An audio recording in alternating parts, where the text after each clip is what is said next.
Hey everyone, Matt here. I want to take a look at some of the third-party instruments with NKS integration and share with you some of my favorite things about using these awesome instruments. Playing these instruments with Maschine and the Komplete Kontrol keyboards gives me incredible options to find new sounds and instantly control them to make them my own. If you aren't aware of the native control standard, please refer to my previous video in the link provided below where I introduced the concept.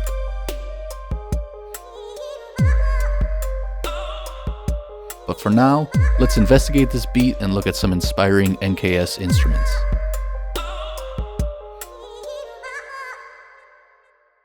If you haven't been to the Native Instruments website in a while, go check out the offerings for the NKS third-party instruments, because there's always a constantly updated list, and specifically I chose 3 of these instruments because their mappings actually inspired the beat, and I'll show you why. So to start, I wanted a sequenced lead, so I knew let's start with the ARP2600.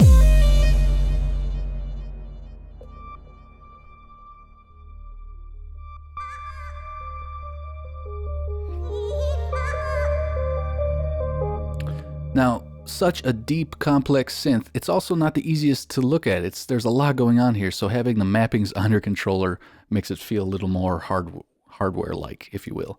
Now, to find a synth, I knew I kind of wanted to come in. I knew I wanted the ARP, so let's go browse for the ARP.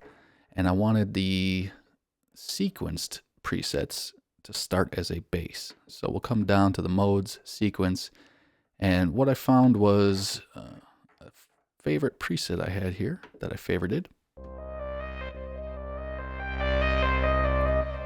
And I want to show you the navigate option in Maschine. So if I hold down navigate and come to page navigation, all the pages are lined out. So if I want to go right to VCF2 and tweak the oscillators running into the filter,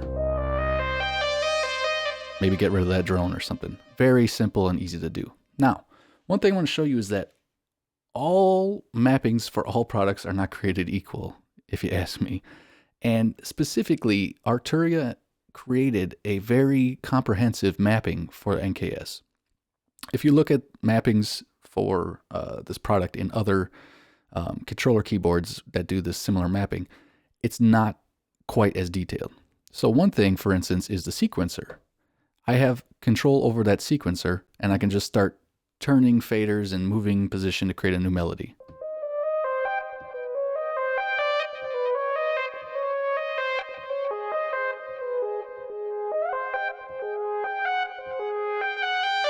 Right? And so that's basically how it came up. I just came out with this and tweaked some knobs and got exactly the sound I wanted.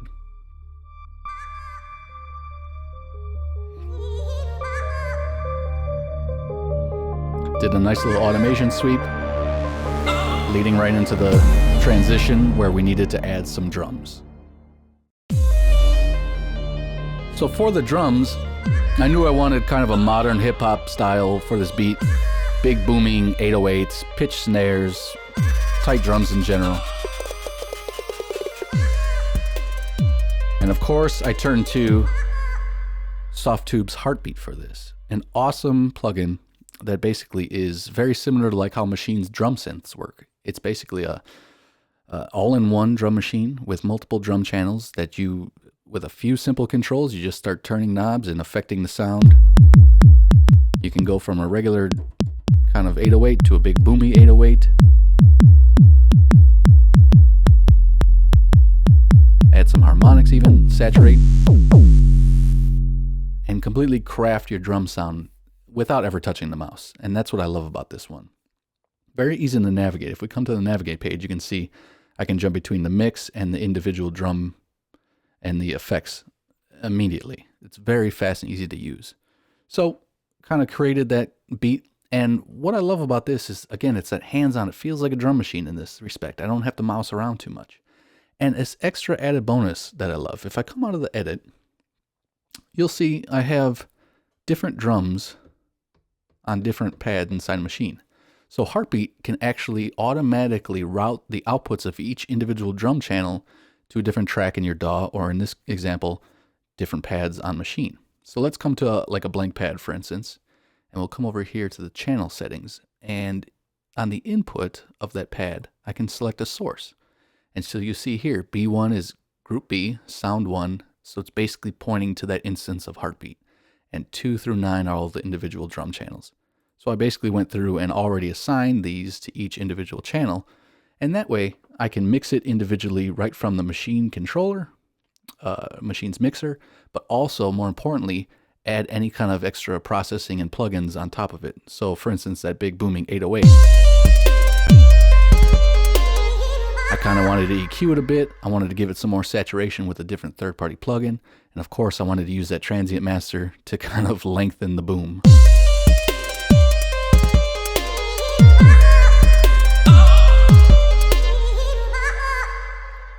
So a beautiful, awesome instrument. Of course, you can play it from the pads, or you can play it from the Komplete Kontrol, which a beautiful thing here is that it showcases the light guide, which is already color-coded, red for basses, snares in orange, etc. And very easy to use, lots of hands-on, lots of fun. I love this one. Last but most certainly not least, I wanted to look at Diva and create a bass, pad, and kind of transition sound.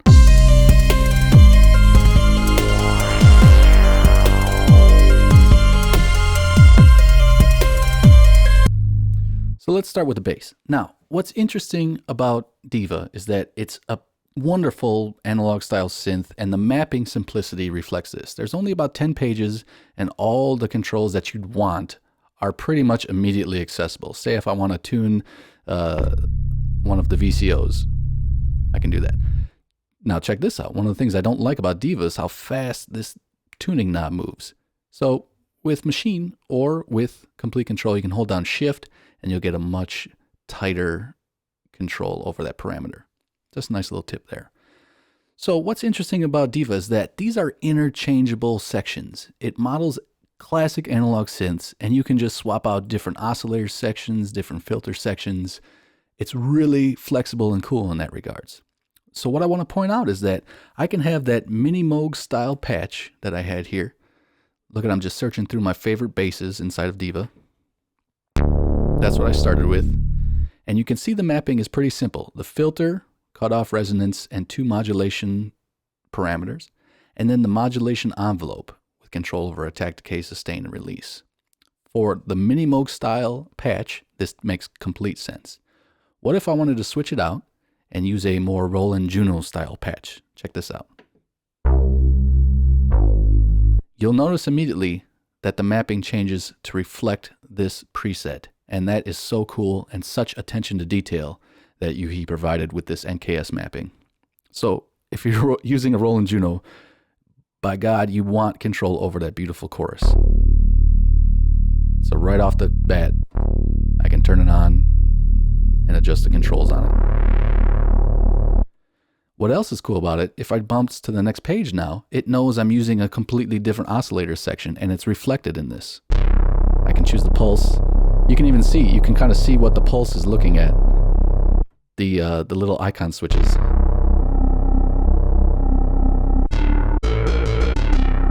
And very easy to control this synth. I love it.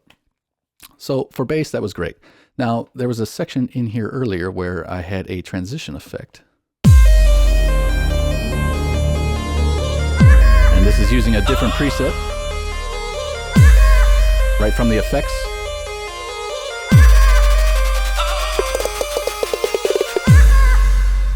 Now, believe it or not, kids, before software instruments, people used to use hardware, analog synths, and turn knobs and record in real time just to get those cool sweeping transitions that we all, have 1,000 loops for and specific software instruments to kind of time it. But with an analog synth, you kind of just turn parameters, and that's what I love about this. You get in here,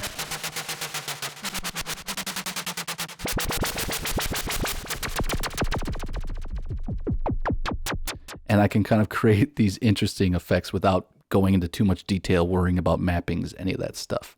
So that's it. I just really wanted to point out that the NKS integration with the fast browsing and the hardware knob tweaking, it really does bring these third-party instruments to life, and it's going to enhance your creative flow like no other product that's out there, if you ask me. So get your hands on it. Enjoy.